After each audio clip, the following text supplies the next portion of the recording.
Интервјуто го договоривме синоќа доцна вечер, по полноќ. Чекав пред хотелот, каде требаше да пристигнете групата истакнати балкански автори по прошталната вечер на фестивалот Проза Балкан. И лесно потоа многу се договоривме. Ако приметивте, а сигурно приметивте, бев под емоции, бидејќи на метар од мене стоеше омилениот бугарски писател, најпреведуваниот бугарски автор денес, и искрено едва и се воздржав да не ве гушнам. Реков после емисијата тоа. Господинов, имаме толку многу за зборување, но еве многу блиц прашања. Прво, читањето е пола пишување. Што повеќе читате и како читате? Аз много вярвам в човека, който чете, и мисля, че четящият човек е красив и смислен по особен начин. Винаги си личи, когато един човек чете, и колко книги има зад един човек. И дори да има торбички под очите и синки, когато са от четене, то е красиво. Аз започнах да чета като дете много рано и четях безразборно, хаотично. Всичко, което дърпах. А сега обичам да препрочитам стари автори. Всяка година, и почти всеки месец чета Борхес, много обичам, Елият, българските автори, класици. Много обичам Андерсен. Продължавам да обичам приказките на Андерсен и мисля, че това е едно от най-добрите неща, да продължаваме да стоим деца. Защото много е важно за човека, който пише, да държи живо детето в себе си, като чувствителност, като емоция. Така че Андерсен препоръчвам. Во вашите книги има и много хумор. И во вашата појава исто така многу духовитост. Колку ви е важен хуморот во животот и во литературата? Мисля, че за държави като нашите и за регион като Балканите, където живота не е лесен, хуморът е като бърза помощ, emergency, survival kit, домашна аптечка. Трябва винаги да имаш хумор да държиш до себе си. И аз много харесвам моят дядо, моята баба, имаха много силна самоирония, self-irony, към самоирония. И това е много важно качество, според мен. Мисля и на българската, и на македонската, и на балканската литература. Човек да може със себе си да се шегува, да не се взема на сериозно. Така че това го имам от баба ми и дядо ми, мисля, че то е качество на Балканите. Но така когато стане непоносимо, трябва да дойде хумора и иронията. Иначе не се живее. Да.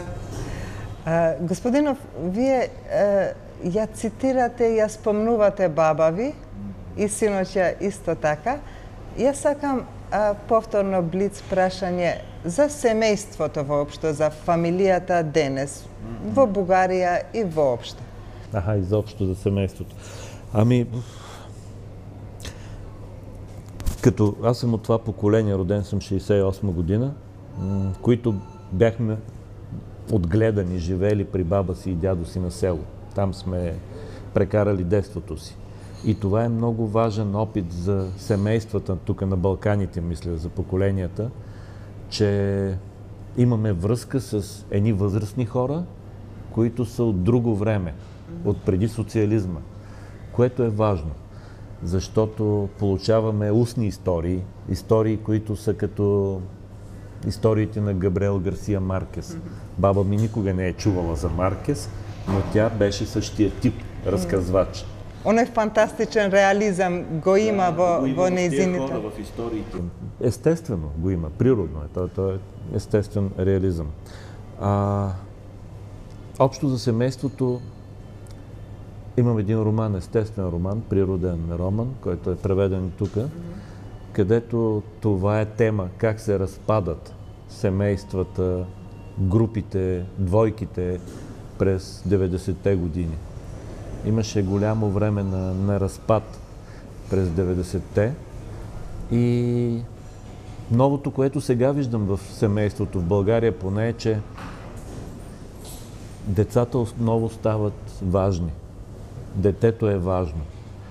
При социализма детето беше малко невидимо, малко встрани. Първо възрастните, а после детето. Възрастните ядат в едната стая с гостите, а децата са в другата, затворени там, детската, да си стоят.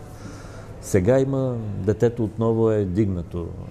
И претерано, може би понекогаш и претерано, too much. Too much. Да, too much. Но ние в физика на тъгата историята е на едно дете, което се чувства изоставено, стои самотно в следобедите в стаята си, гледа през прозореца, родителите му са на работа и този спомен, тези следобеди са много типични за нашето поколение през 70-те, 80-те години. Това усещане, че си сам на света, че си изоставен. Не знаеш, ще се върнат ли родителите ти. И ги гледа само нозете. И гледаш краката, които минават и котките и си съчиняваш хора. Това е образа, който от моето детство. Господинов, јас сакав да ве прашам малку и за осаменоста, пошто е важна за секој и писател, за она убавата осаменост. Случи ми се така, че преди 2 години живях няколко месеца в един манастир. И разбрах какво е да си сам и колко сме забравили този опит, това усещане. В началото е непоносимо, казваш, нямаш с кого да говориш, всички страхове се събуждат, а след това е толкова естествено, може да си чуеш мислите. Това е много важно за писателя. И това беше едно от най-хубавите периоди за мен. Писането е самотна работа, това се знае. Пишеш сам, затворен, а в тебе има много хора.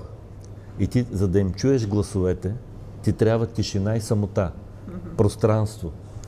А след това, като излезе книгата, отиваш и се виждаш с публика, интервюта. Много е странно, много е шизофренично. И сакав малку и за пријателите да ве прашам. Изгледате како човек што ужива во дружбата, во пријателството. Колку ви се важни?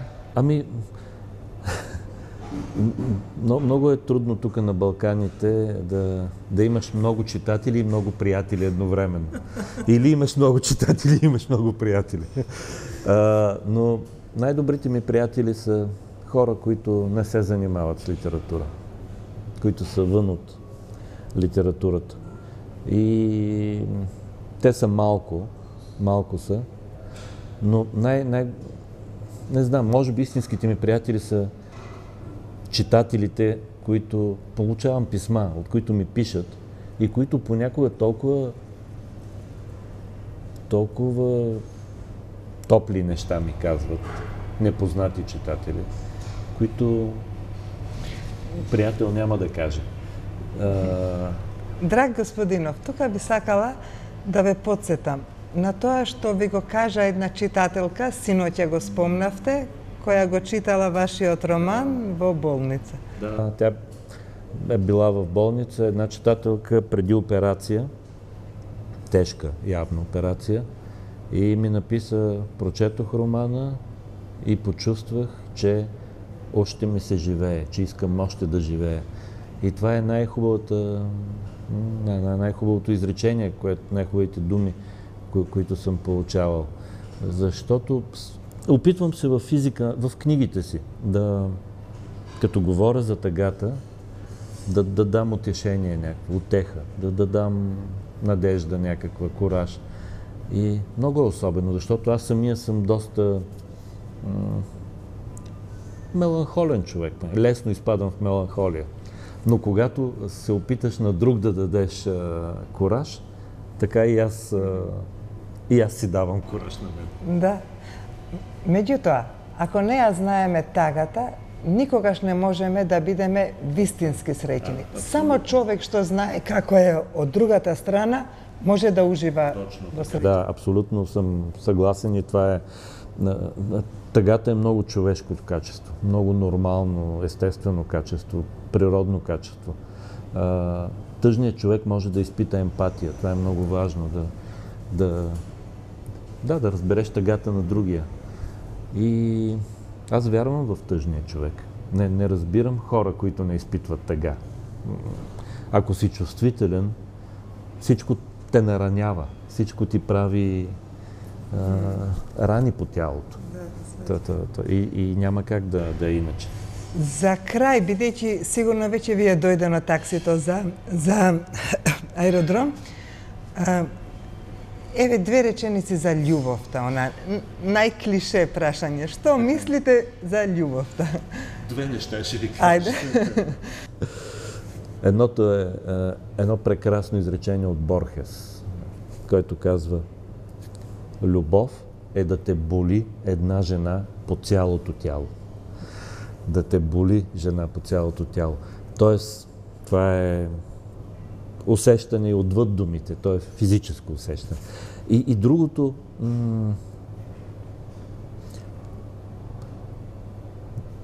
струва ми се много важно да можем да съчиняваме другия непрекъснато. Живота, чудото идва от това, че ние непрекъснато се очудваме на другия. Чудо и очудване са близки думи. И ако усетим, че любовта си отива, трябва много спешно да измислим другия, да го съчиним, да го видим така красиво, че пак да се върнем в любовта. Многу фала, господинов. Следното интервју во Софија ќе го направиме. Подолго на бугарски.